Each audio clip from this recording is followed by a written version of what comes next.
海洋丸の出港時刻は11時15分を予定しております。ご来場のお客様はボタンを振ってお見送りください。お見送りの方は本部のテントでお渡ししております。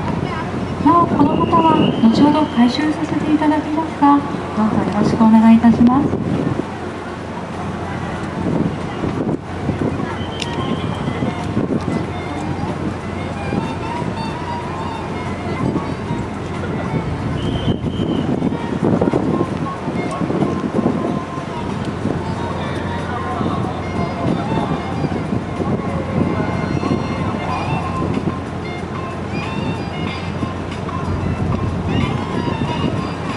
お客様へご案内いたします。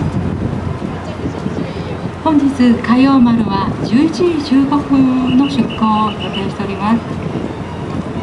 本日海洋丸は11時15分の出港の予定です。この後海洋丸は関門橋の下を通って横浜港へ向けて出港いたします。海洋丸の出港時刻は11時15分の予定です。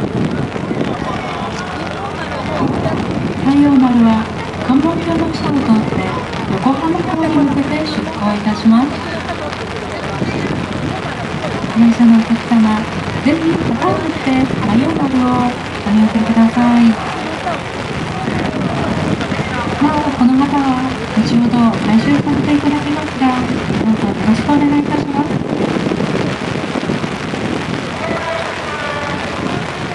本部の方、お見送りありがとうございます。海洋丸の出港時刻は17時15分の予定です。海洋丸は関門橋の下を通って横浜港に向けて出港いたします。